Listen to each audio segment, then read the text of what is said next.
윤석열 국민의힘 대선 후보의 지지율이 급락하면서 선대위 쇄신을 위해 선대위가 해체되고 인적 쇄신안이 지금 윤석열 후보에게 일임됐습니다. 윤 후보 공식 일정이 이틀째 중단이 됐는데요. 쇄신안은 아직 나오지 않고 있죠? 네네. 예. 왜 이런 상황이 됐을까요? 그럼 뭐 근본적으로는 지지율 급락이 원인인 것 같습니다. 지금 새해 연말 연초에 진행된 여론조사에서 뭐 대부분의 여론조사에서 뭐 오차범위 밖으로 윤석열 후보가 지금 이재명 후보한테 밀려나고 있는 상황이고요. 근데 지지율이 이렇게 떨어진 원인, 이게 그럼 뭐예요? 근데 뭐 여러 가지가 있을 것 같은데, 이 가족 리스크 중에서도 이제 부인 김건희 씨의 논란이 아마 제일 큰 것 같습니다. 아무래도 지금 20대, 30대. 아, 그렇죠. 이 연령층에서는 공정에 대해서 굉장히 민감하거든요. 조국 전 장관 사태 때도 우리가 한번 확인을 했죠. 그렇죠. 이제 아무래도 후보 부인이 직접적으로 자기 이력을 조작하거나 이제 허위로 작성을 해가지고 뭐 이렇게 제출했던 내용들이 워낙에 많다 보니까. 그런데 문제는 이제 결국은 김건희 씨가 나와서 사과도 했잖아요. 타이밍이 문제죠. 사과는 확실히 타이밍이 문제예요. 네, 이런 것도 나왔으면 바로바로 사과를 했으면은 좀 이제 리스크가 좀 덜했을 텐데. 공식 석상에서 정확하게 사과 입장을 발표를 하거나 이렇게 해야 되는 거 아니에요? 그렇죠. 뭐 최근에 이제 뭐 이재명 후보 아들 논란만 봐도 그냥 나와서 기자들 앞에서 바로 고개를 숙이고 사과를 했지 않습니까? 네, 그날 나온 날 바로 했죠, 이재명 후보. 예, 맞습니다. 네. 근데 그날 거의 비슷한 시기 아니었던가요? 허위 이력 문제하고 이재명 후보 아들 도박 문제하고. 맞습니다. 그래서? 실제로 자신이 잘못한 부분에 대해서 사과한 건 굉장히 짧았고, 뭐 남편을 처음 만났을 때 검사라서 무서운 줄 알았다. 뭐 개인사에 대한 얘기가 꽤 들어가 있었던 맞습니다. 거죠. 그래서 뭐 일각에서는 뭐 그런 얘기도 나왔죠. 연애사 별로 안 궁금하다. 일단 이제 가족 리스크가 컸고 이런 어떤 사과의 타이밍도 늦어서 효과도 못 받고 이런 게 어떤 총체적으로 문제가 돼서 지지율이 떨어졌다 이렇게 보는 거죠 지금. 네, 맞습니다. 그런데 이제 시각이 좀 서로 다른 것 같아요. 뭐죠? 선대위가 쇄신을 한다고 하면서 해체가 됐잖아요. 어제 하루 종일 요동쳤던 것 같은데. 예. 그런데 그 과정에서 후보의 일정 중단하고 쇄신 방침을 후보가 몰랐다는 거예요 지금. 지금 정리되어 있는 걸 좀 보니까 그 이제 아침에 이제 선대위 회의에서 이제 김종인 위원장이 직접 결정을 해서 후보에게 얘기하지 않고 지금 독단적으로 이제 진행을 했던 걸로 그렇게 확인이 됐거든요. 독단적이라기보다는 김종인 어떤 위원장이 주도하에 후보에게 통보한 형식이었다. 이렇게 볼 수 있는 거 아니에요? 네. 결국은 이런 지지율 급락 원인을 두고 원인 분석이 다른 거 아니에요? 김종인 위원장 입장에서는 그거잖아요. 후보에 대한 책임이 크다 이렇게 보는 것 같아요. 직접적으로 말은 안 했지만. 그래서 그 중에 어제 한 얘기가 있잖아요. 의총에서 뭐라 그러는 거죠? 뭐 후보의 태도를 좀 바꾸고 태도를 바꿔야 한다. 우리가 해줄 테니까 연기만 해라. 그렇죠. 그러니까 선대위에서 준비해주는 대로 마련해주는 대로 거기에 따라서 연기만 해달라. 그렇죠. 이걸 내가 후보한테 부탁했다. 그 얘기였죠. 맞습니다. 그래서 그 얘기는 결국은 지금까지 지지율 급락한 원인이 후보에게 있다라고 보는 거. 반대쪽은 더 다른 것 같아요. 그래요? 이준석 대표하고 이제 뭐 조수진 의원하고 뭐 충돌도 있었고 여러 가지 뭐 일들이 많이 있었잖아요. 뭐 그러면서 이준석 대표가 선대위원장직을 내려놓고 지금 외부 일정을 이제 독자적으로 움직이면서 하고 있는데 이런 상황이 되니까 이제 이준석 대표의 지지자들이 윤석열 후보를 이제 공격을 하는 상황이 이제 벌어지면서. 아, 그래요? 예, 굉장히 좀 극렬하게 벌어지면서 지금 20대에서 지지율이 9.5%까지 하락한 여론조사도 있습니다. 그렇죠. 지금 상황에서는 국민의힘 내부가 워낙 시끄럽고 이렇게 서로 티격태격하고 지금 선대위 초반 출범할 때부터 그랬잖아요. 그때 이준석 대표가 잠적을 해가지고 그래서 출범을 못했잖아요. 난항을 겪었잖아요. 맞습니다. 그래서 울산에 가가지고 뭐 전격 합의하고 와서 합의라기보다 적당하게 타협한 거죠. 소위 말하면 윤핵관 세력과 이준석 대표, 김종인 위원장, 이준석 대표 간에 적당하게 합의를 하고 그래서 선대위가 합의가 아니라 타협을 하고 선대위가 구성 출범을 한 거잖아요.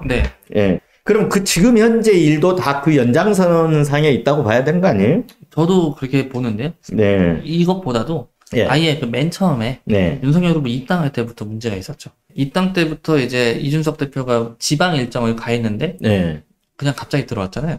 그거는 이제 후보와 이준석 대표 간의 신경전이라고 볼 수가 있는 거죠. 처음부터 그렇게 들어왔었고 그리고 이준석 대표가 그때 이제 처음에 좀 시끄러울 때 그때 이동 동선 을 보면 굉장히 재밌거든요. 처음에는 이제 장제원 의원 소위 윤핵관으로 지목되는 장재현 의원 지역구에 갔었고요. 그 다음에는 제주도를 갔죠. 그때 당시에는 원희룡 지사 그렇죠.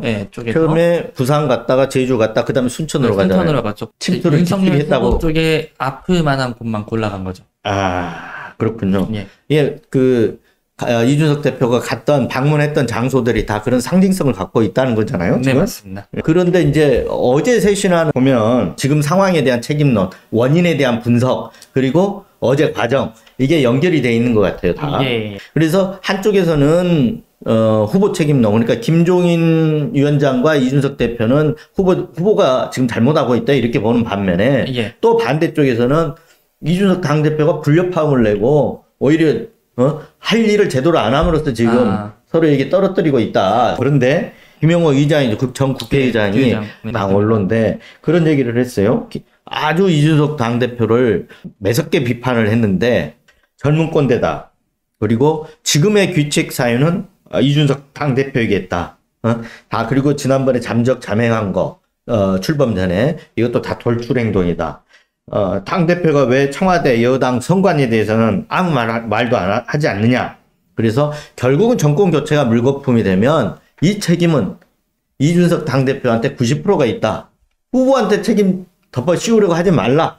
이렇게 얘기를 했어요. 아, 그렇구나. 네. 그러니까 이쪽에서 소위 말하면 윤핵관이라고 불리는 측근들과 당 원로, 소위 말하는 국민의힘 내부에 있던 기득권을 가진 분들은 이준석 당대표가 지금 잘못하고 있다 이렇게 보는 것 같아요.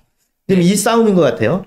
약간 이게 저는 놀랬던 게 뭐냐면 당대표가 나이가 어려도 당대표는 당대표거든요. 아, 그렇죠. 근데 의원들이 당대표를 당대표 대우처벌 안 해주는 경우가 굉장히 많더라고요. 뭐 지난번에 누가 그랬죠? 철딱선이 없다라는 표현도 썼잖아요. 네, 어찌됐든 간에 당원들 어떤 전당대회를 열어갖고 뽑힌 당 대표잖아요. 네, 그러면 거기에 맞게 예우를 해줘야 되는 건 당연한 거 아니에요? 당연하죠. 네. 그러니까 이게 서로 한쪽에서는 이준석 당대표를 무시하고 한쪽에서는 후보를 무시하고 이런 거 아니에요? 그래서 지금 참 애매모호하게 상황이 펼쳐져 가는데 근데 뭐 지지율 하락 같은 경우는 결국에는 가족 리스크가 제일 컸다.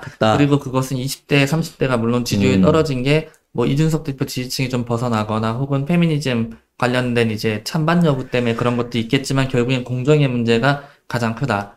그렇죠. 저는 그렇게 보는 게 맞다고 생각합니다. 맞습니다. 맞는 분석 같고요. 근데 이제 이것도 무시하지는 못할 것 같아요. 내부 분란. 맞습니다. 그래서 어제 이제 김종인 위원장이 후보가 없는 상태에서 선대위 쇄신 방침을 발표하고 후보 일정을 중단시킨 거. 이거는 김종인 위원장이 어제 주도권을 행사해서 지금까지 후보 측 위주로 돌아온 선대위에 대해서 일격을 가한 거죠. 네. 그래서 쇄신하겠다. 결국에는 이게 이제 뭐 윤석열 후보 쪽에서 그러니까 후보가 아니라 윤핵관들이 말하는 그 이제 분란이라는 것도 결국에는 이준석 대표가 선대위에 복귀를 해야 해결이 되는 문제인 거잖아요. 그렇죠. 네, 근데 이준석 대표가 과연 이제 복귀를 할 수 있을까? 그 부분이 가장 중요한 부분은 이제 이준석 대표의 선대위 합류 문제 어떻게 보는 거예요 지금? 할 것 같아요? 뭐 명분이 일단 있어야 되지 않을까 싶은데요. 맞아요. 명분이 있어야죠. 지난번에 그 얘기를 했었는데. 그 얘기를 이준석 대표가 어떤 인터뷰 보니까 이렇게 했어요. 아쉬운 사람이 연락하는 거다. 그리고 갈등 국면 이후에 한 번도 윤 후보가 연락한 적이 없다. 아쉬운 사람이 연락하는 거다. 이런 얘기를 했거든요. 그러니까 결국은 이준석 대표가 선대위에 합류할 수 있는 조건은 윤 후보가 직접 이준석 대표에 청하는 거예요. 그런 명분을 깔아주고 완전히 일임해서 맡겨달라는 거죠. 그리고 손대지 말라는 거죠. 똑같아요. 지금 김종인 위원장도 요구하는 사항이 똑같고 이준석 대표도 요구하는 사항이 똑같잖아요. 그렇죠. 예. 자, 그러면 마지막으로 쇄신안은 어떻게 나올 것 같아요? 이렇게 봐야 되죠. 하나 궁금한 게 있습니다. 네. 근데 이게 사실 아까 뭐 가족 리스크도 얘기했고 뭐 이준석 대표랑 갈등도 얘기했는데 제가 봤을 때 가장 근본적인 윤석열 후보의 지지율 하락 원인 중에 하나는 말이거든요. 후보 본인의 말이 굉장히 실언이 너무 많고 최근에는 또 실언이 아니라 말의 이런 강도, 그러니까 상대방을 비난하는 강도라든가 이런 게 세졌어요. 네, 맞습니다. 거칠어진 부분도 있고, 근데 말 내용 자체를 갖고도 이제 굉장히 좀 오해를 살 만한 이게 뭐 검찰총장 시절에야 뭐 어차피 기자들이 다 마사지 해주는 그런 마사지요? 무슨 마사지? 뭐 소위 발표를 하거나 이제 뭐 그러니까 다듬어 준다는 거죠. 이렇게 거친 말이라든가 다듬어 주는 게 있는데 사실 정치는 그렇죠. 말 자체로 평가를 받는 곳이잖아요. 말이 곧 정치죠. 맞습니다. 근데 뭐 그런 상황에서 말 실수를 저렇게 많이 하시는데 이게 과연 선대위를 개편한다고 해소가 좀 될까? 그래서 어제 김종인 위원장이 그러니까 요청한 게 그거잖아. 후보는 연기만 해달라. 연기만 잘해주면 우리가 이길 수 있다. 이 얘기 아니었어요? 근데 연기만 할 수 있을까요? 한번 지켜보도록 하겠습니다. 네네. 오늘 여기까지 하시죠. 네, 알겠습니다.